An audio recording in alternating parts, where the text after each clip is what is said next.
Lakeland PBS presents Common Ground, brought to you by the Minnesota Arts and Cultural Heritage Fund and the citizens of Minnesota. Production funding of Common Ground is made possible in part by First National Bank Bemidji, continuing their second century of service to the community. Member FDIC.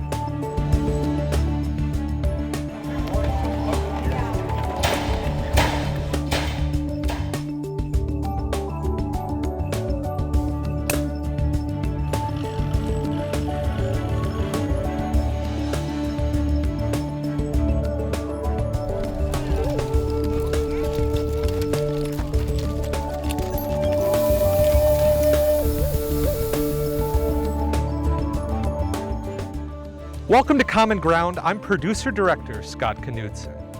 In this special two-part Season 11 premiere, we examined the restoration of the Crow Wing County Historical Society's museum in beautiful downtown Brainerd.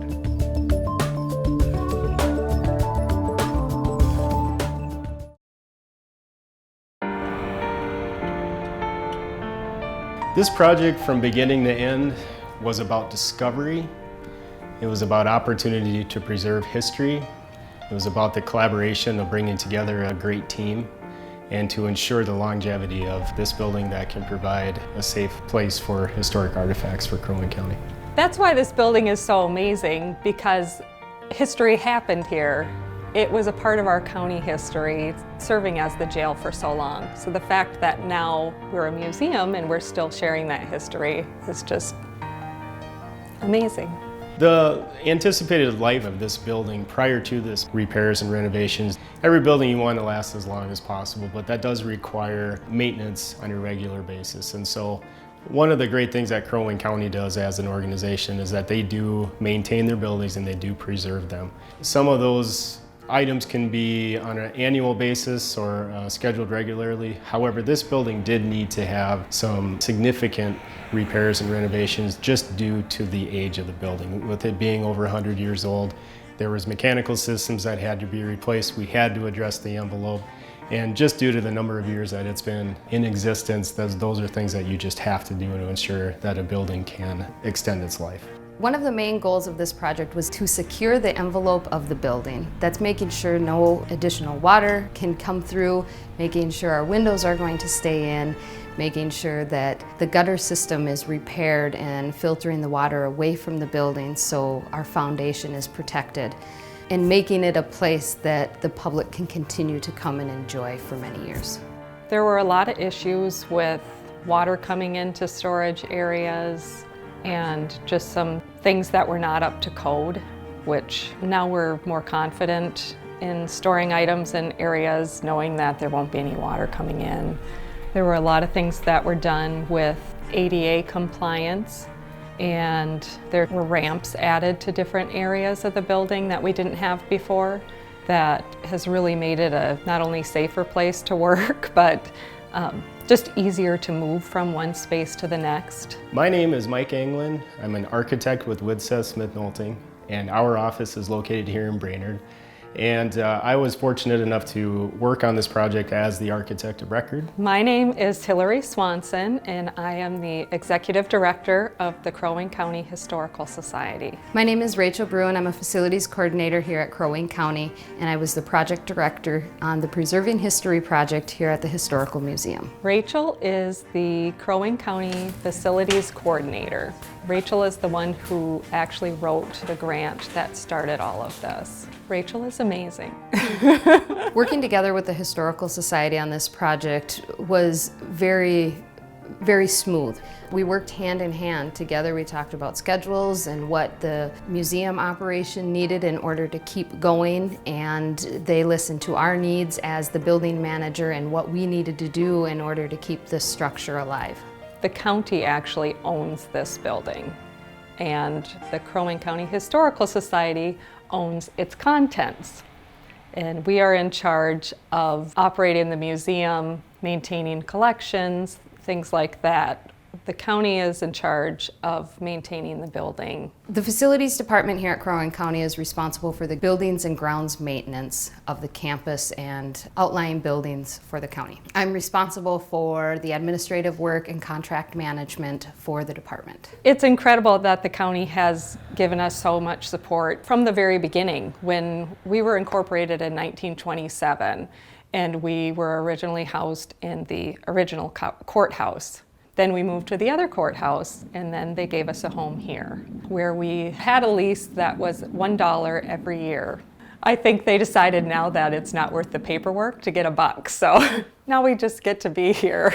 I took my position as director in January of 2018, and I believe the grant was funded just a month before that. So I really stepped into this position at a time when a lot of changes were happening. It really helped me to get to know the building in a way that I don't think I would have had they not been doing all of that work. And the fact that we had to move so many artifacts and clean out rooms entirely let me know what's here in a way that I wouldn't have known otherwise. It was great for me because I was new to get to know some of these people. I felt honored that they included me in their weekly meetings so that I could kind of know what's going on each week, because it really was their project, not mine, but because I'm trying to operate the building, a lot of the things affected me more than it did them. But it was wonderful to get to know the people in the county facilities, and I think we worked really well together. This project is a historic preservation of one of Brainerd's more valued historic buildings. And this was a very special project for me in particular. I have a fascination with historic architecture. Architecturally speaking, in my opinion, this building ranks amongst the best in town. It's a fascinating project for me to be a part of. I'm a member of the community, and this building back in 1980 was added to the National Historic Registry, and it was also at that time where they decided to convert this building into a museum. So what I really find fascinating about this project is that in 1980, when they did a renovation project and converted this to a museum, this space that we're standing in right now is part of the sheriff's residence, and this served as where the sheriff's wife would actually cook meals for the prisoners that were held on site. I have a lot of respect for those in 1980 that had the vision to preserve this building, to preserve that history, and that's what's reflected within the northern portion of this building. In 1980 though, in order to convert this building to a museum, the jail cell portion of the building was in pretty tough shape, and so that included more of a major remodel structurally. And then they also installed a new continuous ramp gallery, very similar to the Guggenheim in New York City is the way I like to relate it to another piece of architecture. So really fascinating what they did back in 1980 and the vision that they had for this building to not only preserve it, but to repurpose it for more contemporary use, and that was to house the Crow Wing County Museum. The museum features 3 levels of exhibits, including 2 of the original jail cells. And then we also have the sheriff's residence, which we operate as a historic house, and we do guided tours in that portion of the building. In 1980, when this building was placed on the National Historic Registry, it was also this same year in which they undertook a project which was to preserve this building, but then also repurpose it for a more contemporary use, and that was the Museum for Crow Wing County. It's really a fascinating project back then, again, because of their vision that they had for this building and for the history of Crow Wing County. But it's also fascinating because it was a very community-led project. And so a lot of the residents of Crow Wing County chipped in financially and through their volunteer efforts and made this project a possibility. And I would say in 2013, through the leadership of Crow Wing County, that same process happened again. And so I really do have a lot of respect for Crow Wing County for leading that effort in order to preserve this building again for future generations. In 2013, there was a needs assessment done on the building to determine areas where restoration was needed. We noticed that there was water infiltration in areas. We knew that the windows were failing. There was glass falling out of the window frames. So the needs assessment was done to identify all areas that needed attention and exactly what could be done to repair those or to address the needs. We were hired by Crow Wing County originally in 2013 to provide a facility needs assessment. And so we went through the building. There was myself as the architect, structural engineer, mechanical, electrical engineer, and we went through the building to see if there were any deficiencies of the building, and then our task was to document that within a report. And so we would describe what the deficiencies were, what our recommendations were, and what the anticipated construction cost would be to remedy those issues. We're adding additional railing, yes, on the ramp. Okay. As we come up to the gallery area in the museum here, like a handful of areas in the museum, there are handrails that need to be added and updated to meet building code for the public to use the buildings. And then up here in, again, approaching the gallery area, we have 2 public restrooms which will be updated for accessibility. Single stall restrooms again, with very little finish updates, but will be brought up to accessibility code. It's a concern everywhere that we make sure we're meeting those codes. So also in this gallery area, we're going to be looking at the railings. The railings are not up to code from a standpoint of their spacing. So one thing we want to do as we're updating the building and working on accessibility is also some of the safety aspects of our museum. So these railings will be brought closer together. Actually, spindles will be added in between so that the spacing is appropriate for that for all aged visitors to come into the building. Okay, as we're walking through the gallery area, one item that we will be updating is our electrical panel here. This is outdated circuit breakers that will again be brought up to code. I think then it's probably windows, huh? Yep. As we're walking through up the gallery area, you'll notice there's aluminum windows here. All of these will be replaced for efficiency purposes and just their age. They will be replaced with double hung windows that bring the building back to its original design. As Rachel mentioned, the windows need to be brought up to get their condition improved.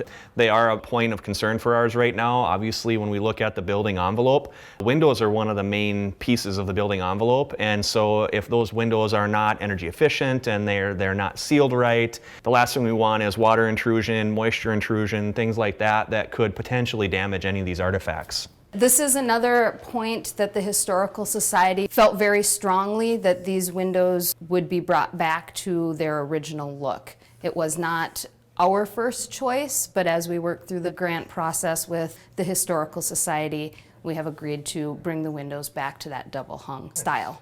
Here was another challenge working through with the Historical Society on the windows and getting them back to their original look. As you can see, we have some structural differences here, and it was trying to keep the windows looking uniform, but yet still be working with the building's architecture. So during the building renovation in 1980, this building was designed to be 3 levels. So the placement of the windows were on each level. As we built the rampway going up, the ramp landed in the middle of where the windows were located. And as evidence of that, we have areas such as this where the above structure is cutting into the window frame.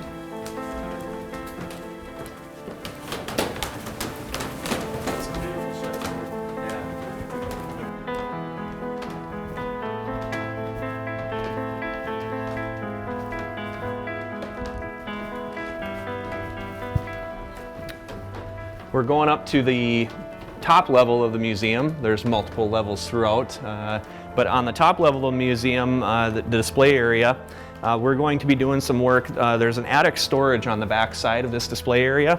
We're going to be doing some work with the brick that's here and that's existing in this space. We're going to reclaim that brick. We're going to move a doorway, create a ramp for accessibility again for moving artifacts to and from the display areas here. And we're going to try and restore it to the original condition as it was built over here many years ago. One of the other things we're doing on this upper level is going to be addressing some of the roof lines. There's some sagging that's been happening.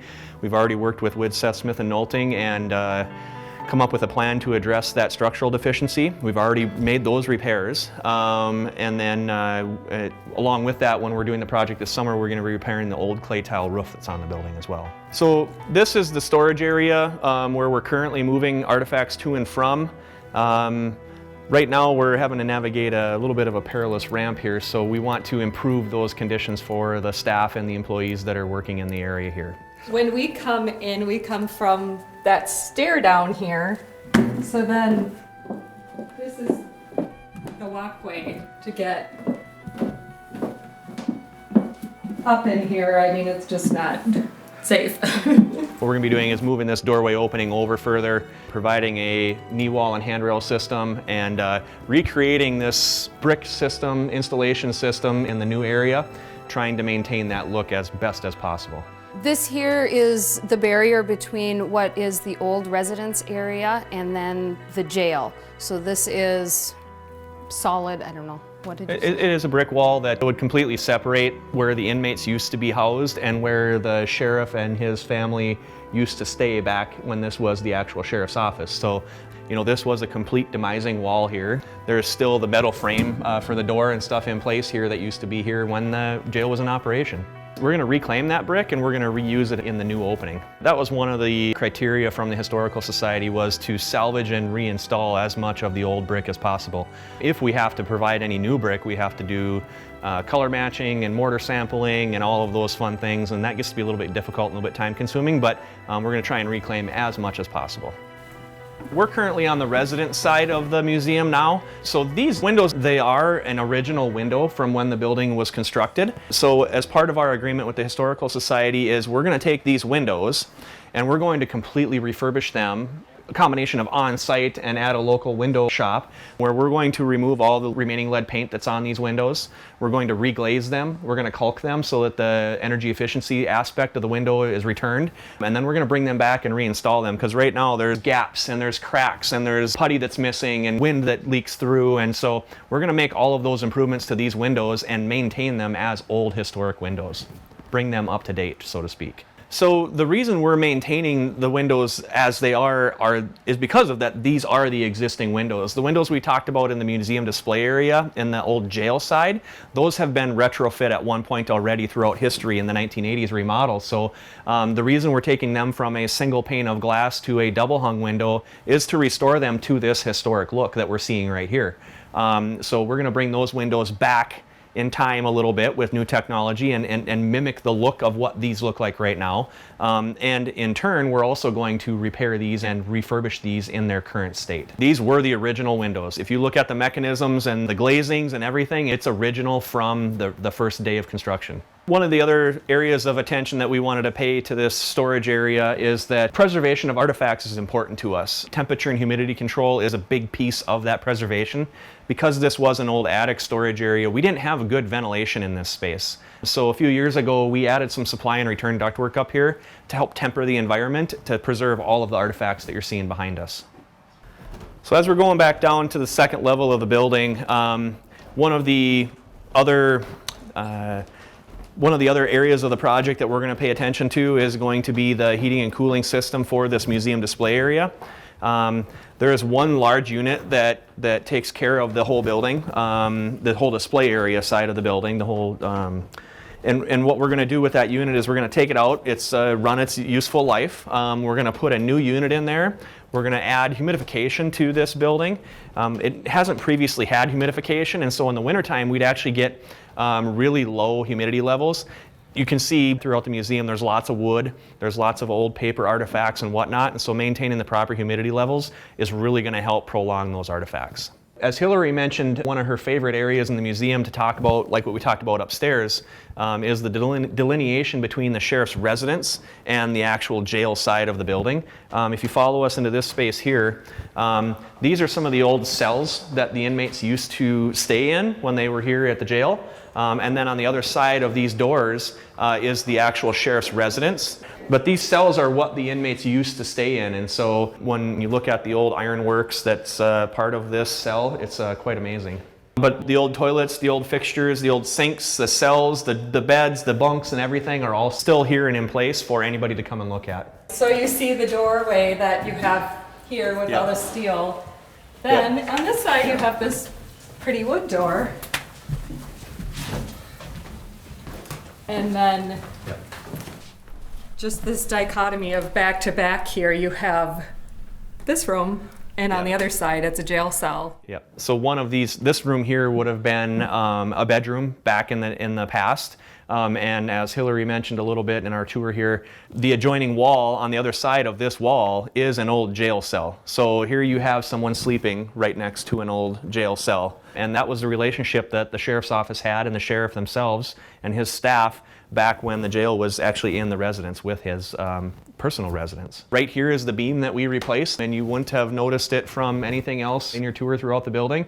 We worked really hard to maintain the wall coverings that are in here. We brought in local contractors to work with us on this, and they did a great job of removing the wall covering and getting it back in place, and even fixing some of the issues that we had with it delaminating from the wall. So it's a really cool environment here. A lot of old artifacts, a lot of history to review.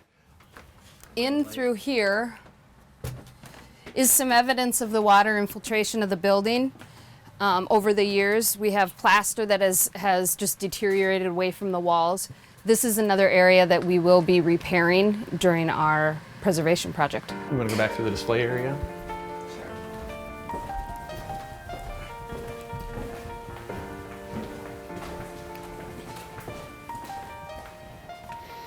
So that's most of the work that's going to happen from the interior of the building standpoint. What we'll do now is we'll go outside and start looking at some of the exterior building envelope and some of the roof repairs that we're going to need to be making here this late this summer.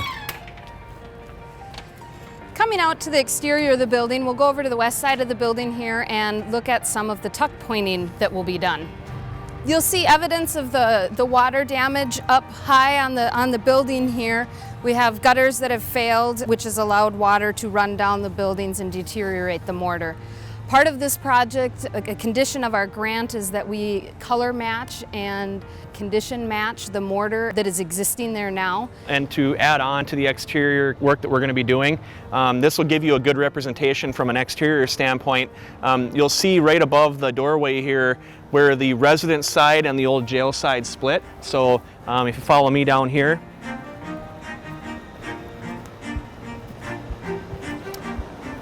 basically from this point of the building, from right here forward is the residence side, and this point back was the old jail side.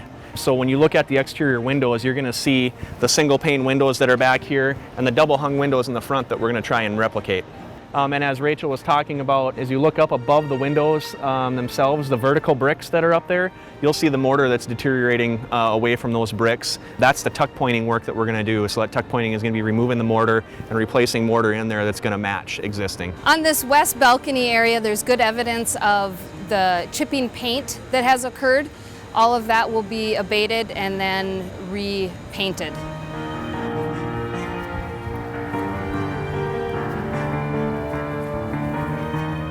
Around the front of the building here is more evidence of the chipping paint that has occurred over the years. Again, we'll be stripping that down, abating it on site, and then repainting that. So we're going to be walking around on the east exposure of the building. Over here we have some concrete work that's going to need to be done to some of the egresses in and out of the building. And again, it's just going to be a continuation of the window and structural work around here. We're also going to be able to see some of the roof line issues that we're having and some of the clay tile roof repairs that we're going to be making in conjunction with this project. So while we're here on site, we're going to be replacing these steps that come out of the old jail side of the building. This area that we're standing in front of right now used to be the old intake area of the jail. So as you come into here, this would be the booking and intake area for any inmates coming into custody. Other work on the east side of the building here that will be done is a few areas of the clay tile roof that needs to be replaced.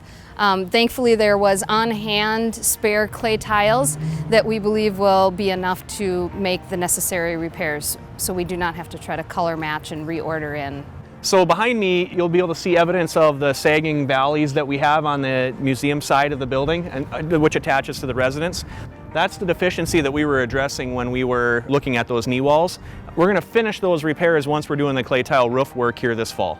And here's another side-by-side shot of the original windows and how we will be bringing the south end of the building to look the same as the north end of the building. I think that covers the scope of what we're doing to this building. I mean, that's the majority of the work we're going to be doing.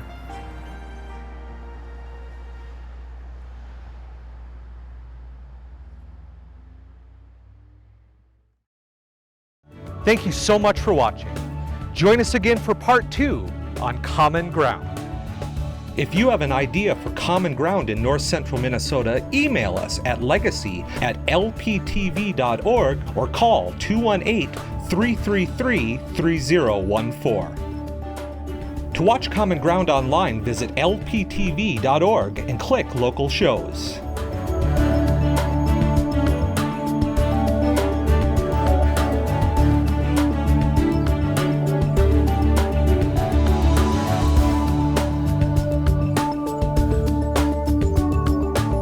To order episodes or segments of Common Ground, call 218-333-3020. Production funding of Common Ground was made possible in part by First National Bank Bemidji, continuing their second century of service to the community. Member FDIC. Common Ground is brought to you by the Minnesota Arts and Cultural Heritage Fund, with money by the vote of the people November 4th, 2008. If you watch Common Ground online, consider becoming a member or making a donation at lptv.org.